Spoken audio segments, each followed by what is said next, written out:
Hello. Ayan. Good morning po. Good morning everyone.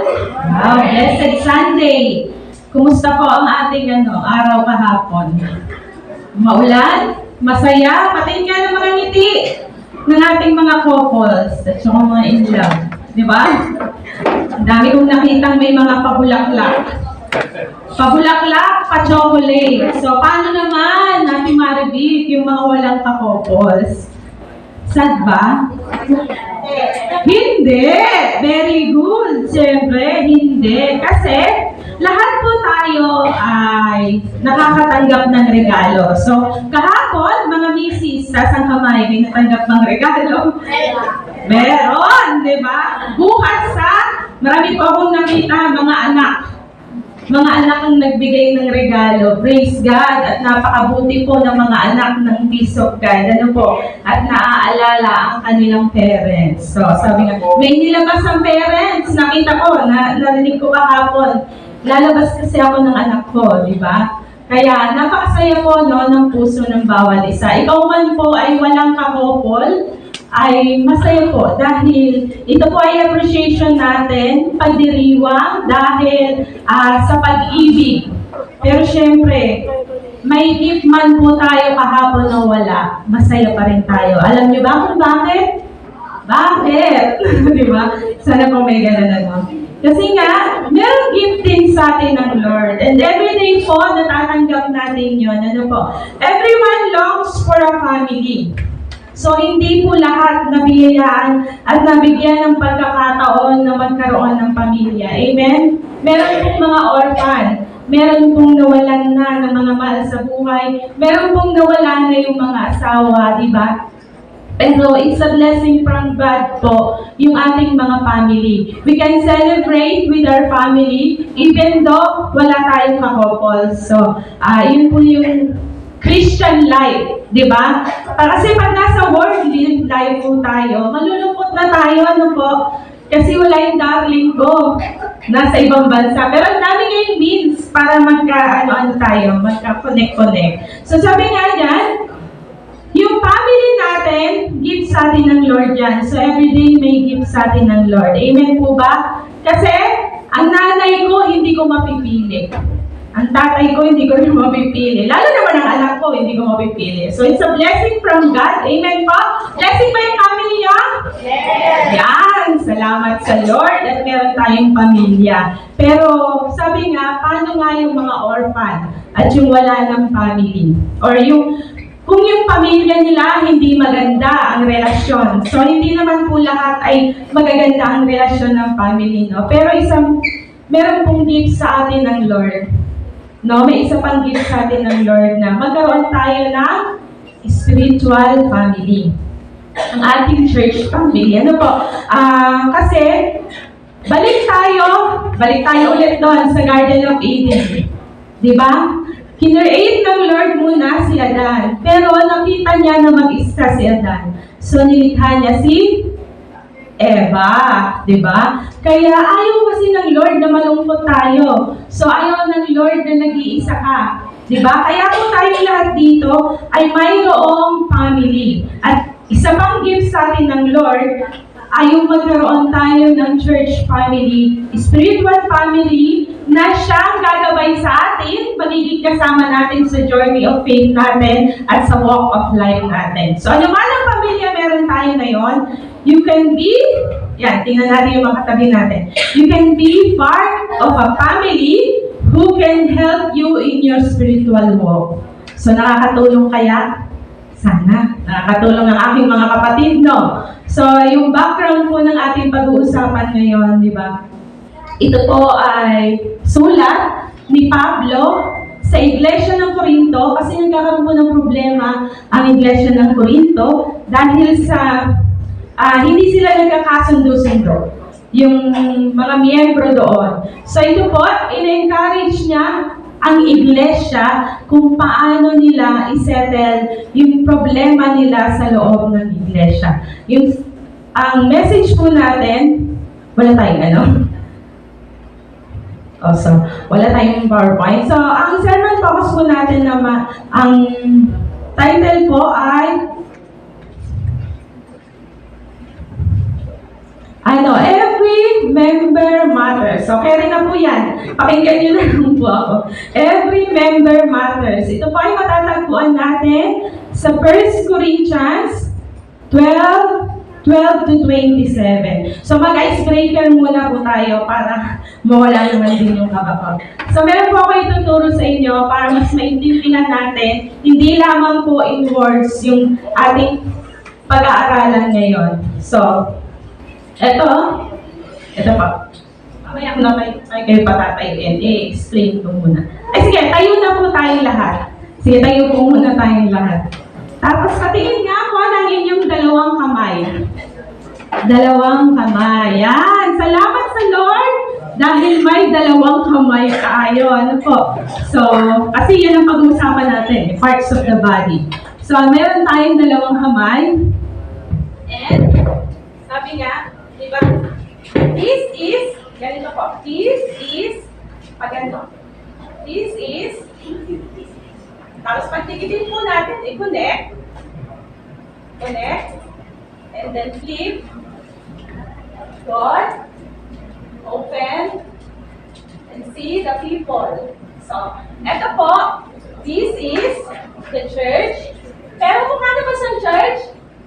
Hindi, di ba? So, usually ang church merong tore. So, this is the tore. Yan. So, open the door. You see the people, the church ulit. Close the door. Let them pray. Mag-aral ng salita ng Diyos. Buksan ang door and go away. So, yan. Kayo po manalangin muna. Hallelujah, Jesus. Panginoon, maraming salamat po sa umagang ito na ipinagkaloob mo sa amin upang magkaroon po kami ng pagkakataon na mapagnilayan ng iyong banal na salita. Dalangin ko, Panginoon, na anoint me with your oil, Panginoon, at tanggipin namin ng bawat isa sa amin na may puso, Panginoon, na handang tumanggap ng iyong mga salita, na hindi kami kailangang masaktan, kundi maging challenge po ito sa bawat isa sa amin kung ano ang nais mong ipahayag. Maraming salamat po, Panginoon, at ikaw po ang siyang manguna at ang presensya mo, Panginoon, ang siyang hinihingi namin ngayon, Panginoon, at ang kadakilaan mo nawa ang makita, Panginoon, sa umagang ito. Mahayag, Panginoon, kung gaano ka kamangha-mangha, Panginoon, sa bawat isa sa amin, O Lord God. Salamat po, Panginoon, sa pangalan ni Jesus. Amen. Amen. So, yan. Sabi nga dyan, kasi ang ganda ng pag-uusapan natin ngayon. Ang pag-uusapan nga natin ngayon sa 1 Corinthians 12, yan, 12 to 27. So, nakita niyo po. Samahan niyo na lang po ako kung may mga Bible po kayo.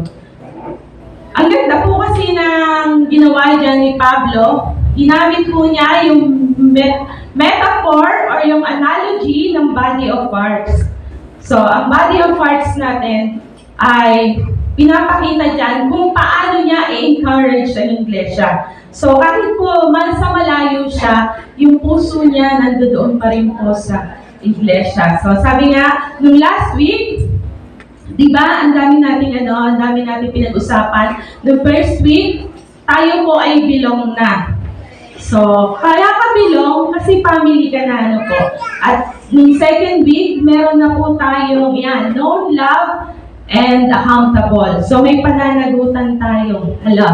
May pananagutan tayo sa isa't isa. At dahil dyan, alam natin na may pananagutan tayo sa isa't isa. Dapat alam natin kung ano nga ba ang church. So, bakit nga ba natin pag-usapan kung anong church? Kasi family tayo. So, family tayo dito, di ba? So, sabi nga dyan, letter A, ang church po. Yan. So, ang title po natin ay Every Member Matters. So, membro po ba kayo lahat nandito? Membro po tayo lahat ng Peace of God? Parang nalungkot si Pastor bigla. Member po ba kayo ng ng peace of God? Yan, kasi para sa inyo to. Kasi kung hindi naman, ay naku, sayang lang, di pala tayo bumiyembro. Papalitan ko yung title. Sabi ko, Pastor, hindi mo ba babagoyin yun? Hindi, kasi kailangan malaman nila na membro sila ng peace of God. Pwede ko sanang baguhin yan eh. Kaya lang sabi ko, gusto kong ma-elaborate na tayong lahat ay membro ng peace of God. So, what is a church? Ano po ba ang church? So, sabi kanina, nung icebreaker natin, this is a church, this is a tore. Diba? Sabi dyan, a building or a place where people worship God. Tama naman yun. Tama. So, tingin kayo sa paligid nyo. Baka minsan, hindi nyo natitingnan yung paligid nyo yung bubong natin, tingnan nyo, baka may tumutulo na. May minsan mag-check naman. Di ba? Titingnan nyo yung gilid nyo. Nakikita nyo ba po yung ating vision, mission, and purpose? Dapat alam natin yan. Kasi tayo ay miyembro ng Peace of God. So, dapat alam mo yung vision ng Peace of God and mission and purpose. At alam niyo rin ba? Sa kaliwa. Tingin kayo, kasi gusto ko lang tingnan yung paligid natin. Sa kaliwa. Alam niyo ba na SEC registered na tayo? So, wala nang ibang kukuha ng pangalan na Peace of God. Sa atin na yon. So, praise God! Palakpakan naman natin ng Lord, di ba? Napakabuti niya. Pero, meron pa pong isang ibig sabihin ang church. At ito po ang pinaka-importante. Ano po? Na meaning talaga. Sabi kanina, it's the people inside of it. We are God's church. Sa Ecclesia, calling out. Ito po ay mga tinawag o nag-gather yung mga Kristiyano bilang representative ni Kristo. Dapat daw po klaro, hindi lamang po tayo dapat dito kumakanta, umaawit, at nakikinig lang sa sermon. Tayo po ay representative ni Kristo at kailangan po tayo ay nag-i-spread, lumabas man po tayo, paglabas pa natin ng building, hindi ka na church ka pa rin, di ba? At pag lumabas ka ng building na to, kailangan mong dalahin ang pangalan ni Kristo at ang peace of God. So, kaya nga po minsan sinasabi sa atin, "Uy, taga peace of God yan Kilala mo ba? Kilala mo ba yung mga kapatid mo?" So, sabi nga dyan, sa Colossians 1:24, for the sake of His body, which is the church.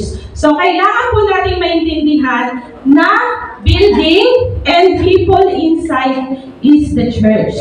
So, ang church po, yung mga tao na nananalangin, nakikinig, at nag-aaral ng salita ng Diyos, and kahit umalis sa loob ng building ng church pa rin.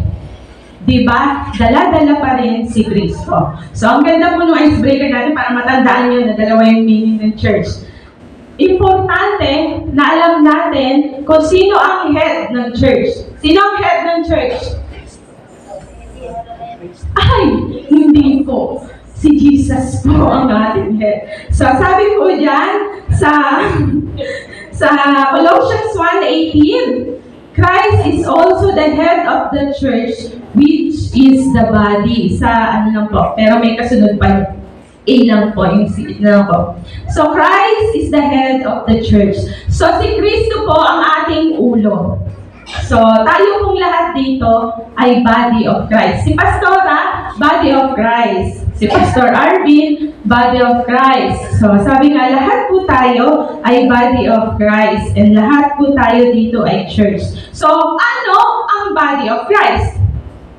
Diba? Ano nga ba yung body of Christ? The body of Christ is lahat po ng sino? Lahat po ng tumanggap, nanampalataya, at tinawag ni Kristo. So, sabi nga dyan, naniniwala ba tayo kay Kristo? Hindi. Baka kasi merong hindi. Hindi talaga tayong body of Christ.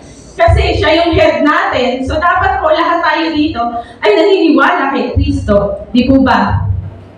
So, tayo po, sabi nga dyan, the body of Christ is all that have accepted and believe in Jesus Christ including all Jews and Gentiles. So, lahat po tayo yon.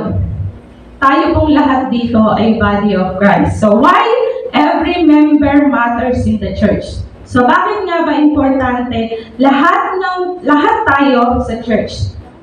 Bakit nga ba? Yan, tingnan mo natin yung katabi natin. Importante yan. Yung mga sa kanya, importante ka kapatid. Ay, mahalaga ka. Mas maganda pala yun. Mahalaga ka kapatid sa iglesia. Yan. So, sabi nga dyan, number 1, we are one body with many parts. So, ang ganda po ng ni Pablo dyan, na tayo daw po ay iisang katawan, pero maraming parte. So, tingnan na nga natin yung ating mga katawan. Diba, 2 kamay. Kanina, pinakita ko sa inyo. 2 kamay. Pero hindi nyo siya maitataas kung wala si Siko. Diba? So, connected. Kaya sabi kanina, connected. I-connect mo yung mga daliri mo. So, ang buti ng Lord, no? Kamangha-mangha talaga ang Lord. Kasi sabi nga, bakit ba may mga pagitan itong mga kamay natin? Bakit ba hindi na lang pwedeng dikit-dikit? Ba't ba hiwa-hiwalay? Minsan talaga, dikit-dikit mo. Hindi, naging hiwa-hiwalay talaga sila. Sabi dyan na, itatry kong maging body of Christ. Diba? Ano nakasulat? One body na po tayo. So, aminin man po natin o hindi, gustuhin man natin o ayawan natin, body of Christ na tayo once na tinanggap mo si Kristo. Amen ba? Understand? So, para akong teacher, no? Ayun. So, hindi po natin itatry. Ay, kapatid, hindi pa ako ngayon ready. Hindi pa ako handa. So, dito lang muna ako sa dulo. Uupo lang ako, makikinig, aalis. Wala akong gagawin. Kahit pag uwi ko ng bahay, wala akong gagawin. Kasi hindi naman ako body. Pero lahat po tayo, indicated dyan, into one body. Baptized into one body. So, iisa po tayo. So, hindi mo pwede na sabihin na itatry mo pa. Understandable na body ka na siya. So, dapat alam din natin na connect tayo. So, dapat aware tayo kung anong nangyayari sa mga kapatid natin. Aware ba tayo? So, sa mga GC po natin, i-encourage ko nga kayo na magpasa naman ang mga GC natin. Kasi may mga announcement po doon, parang awa nyo na.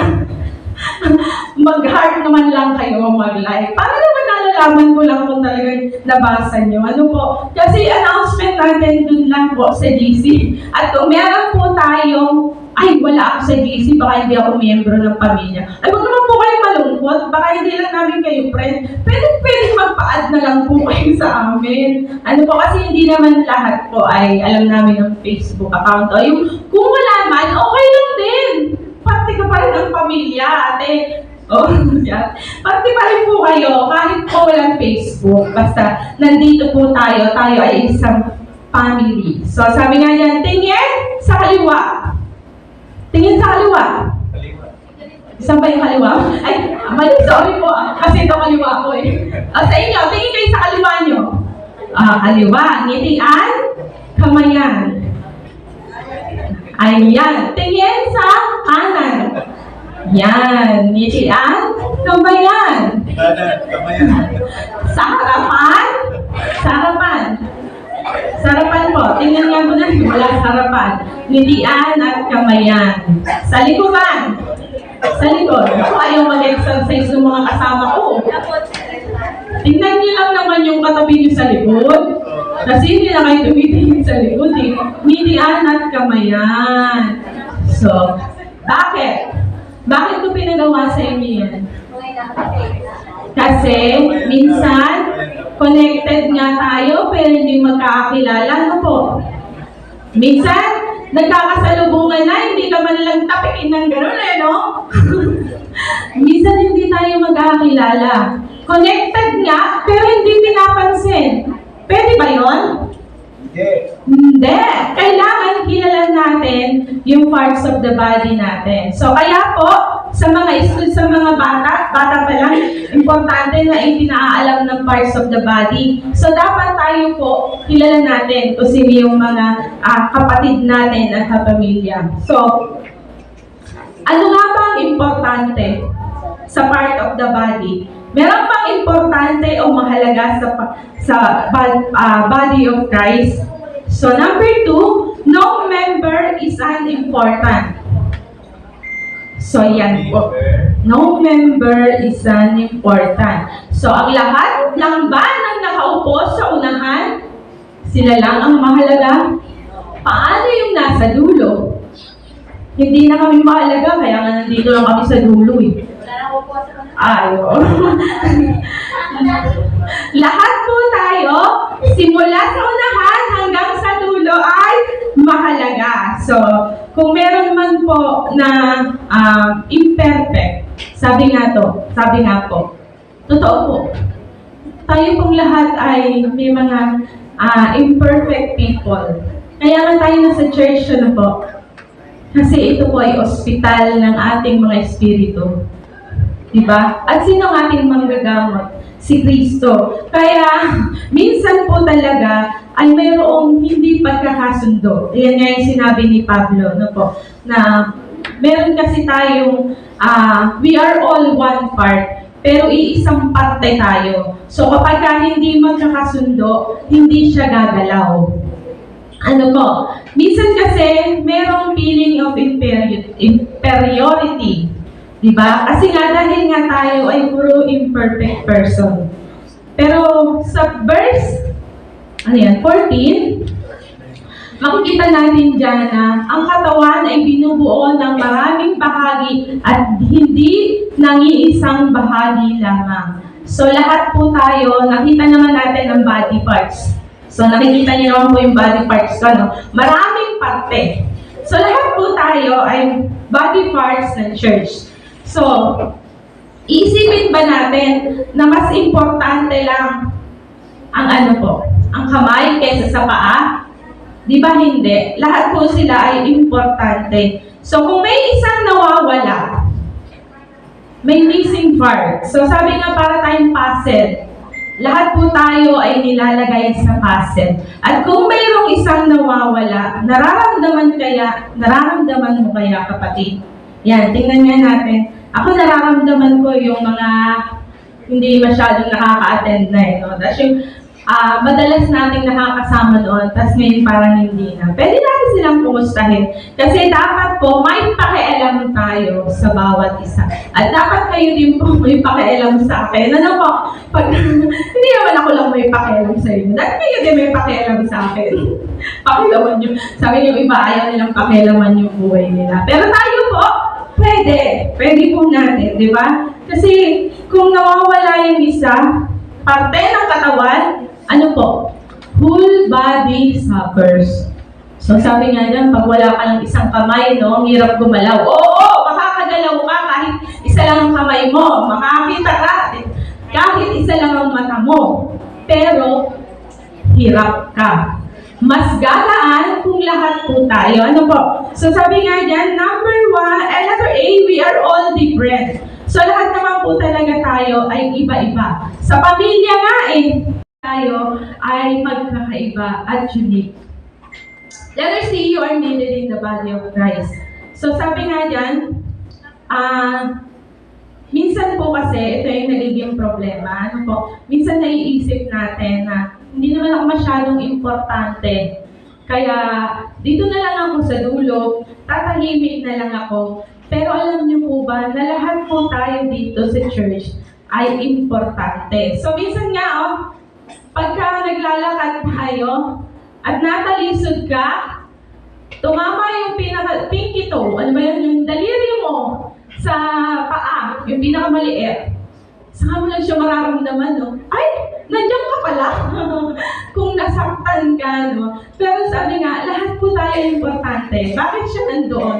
Hindi ba dahil nasa pinakababa siya, hindi na siya importante? At ito, ang balikat ko ay nasa taas, mas superior na ako? Hindi po. Walang ganon sa body of Christ. Dahil lahat po tayo ay may purpose. Kung paano po ang lahat ng bahagi ng katawan ay may purpose. Ano po? So, napakaganda nga ng likha ng Lord sa atin. Napakakamangha-mangha. Pati daw po yung DNA natin at yung internal natin, ugnay-ugnay.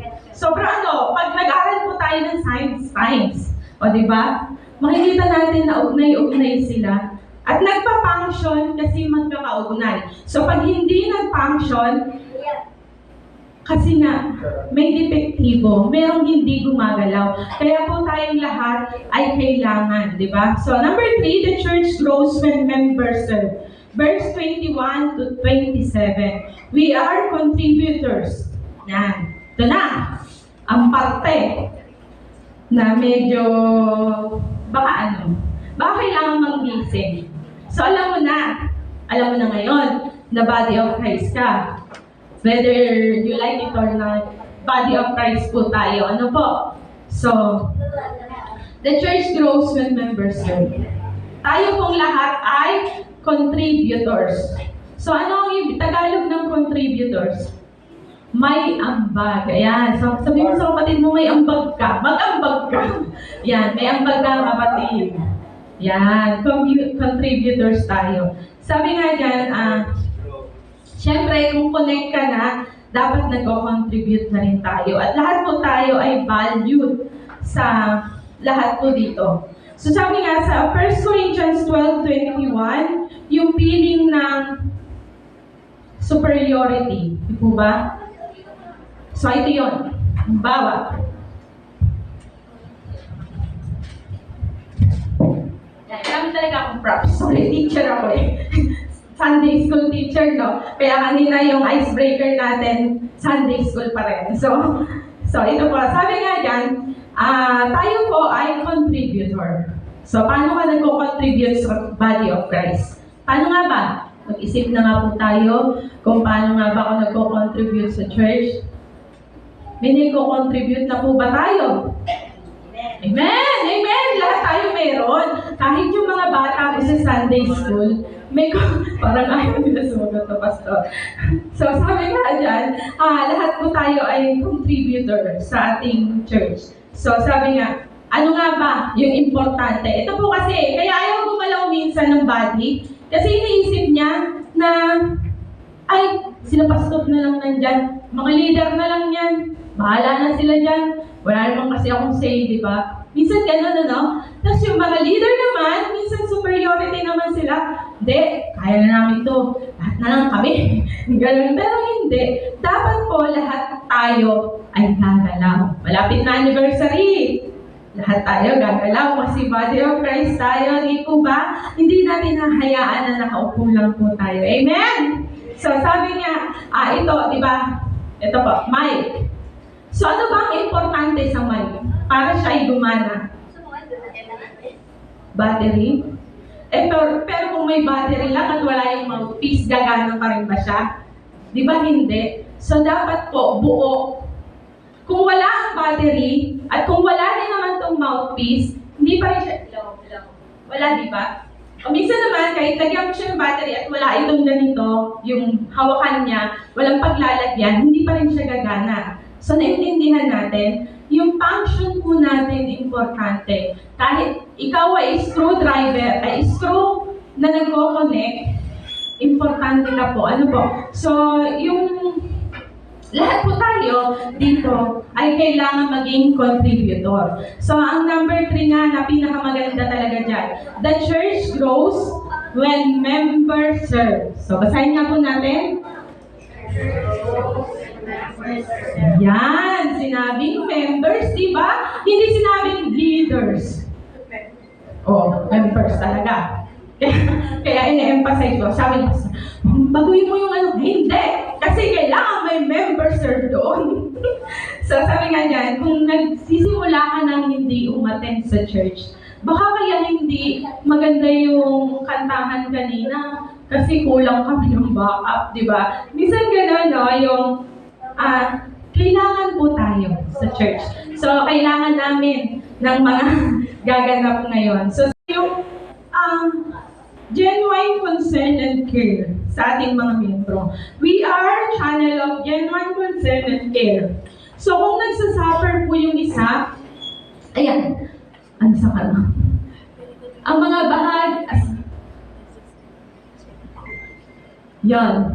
We are channel of genuine concern and care. So sabi diyan sa verse 25, kung nagsasuffer yung body of Christ, dapat alam natin, dapat may concern tayo. May concern ba tayo? Amen! So, kung nalulungkot yung kapatid natin, dapat makihati tayo sa kalungkutan nila. So sabi nga dyan, kung halimbawa ba, sabi nga ito pa, kung nagsasuffer sa body of parts, balik tayo ulit sa body of parts kasi doon tayo nagsimula di ba? Yun ang analogy ni Pablo.